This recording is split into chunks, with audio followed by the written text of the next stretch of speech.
हिन्न हिन्न मच्छर काटे भिन्न भिन्न मक्खी लागे गुलबिया प्रकट हो दूर संकट हो ध्राम धम धा राम ध्रुम धाम धा ओ प्रकट हो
लेते का है ना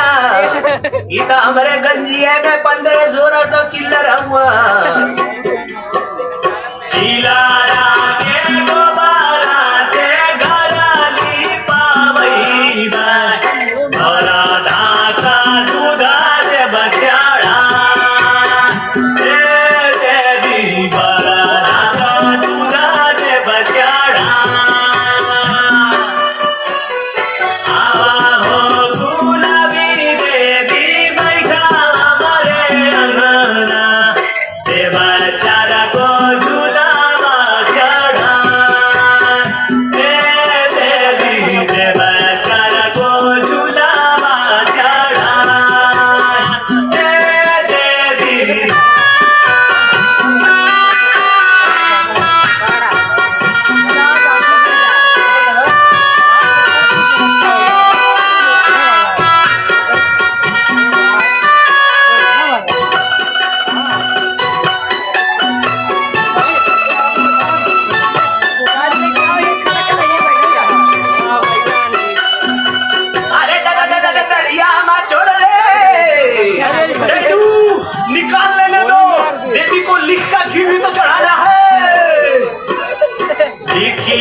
जवान हम पिलाई के संगे कंधा सुतरी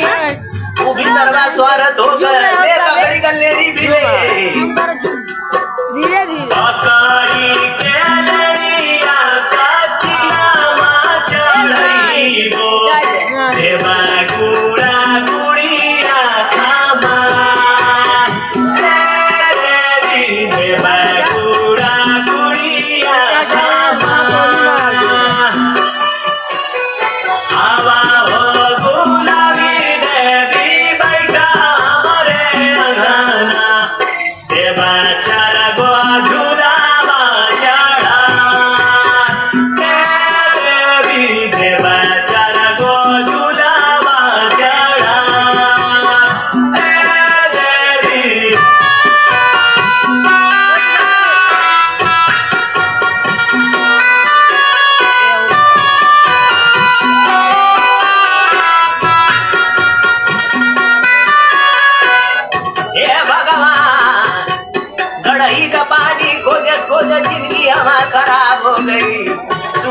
व्यवस्था कैसे चला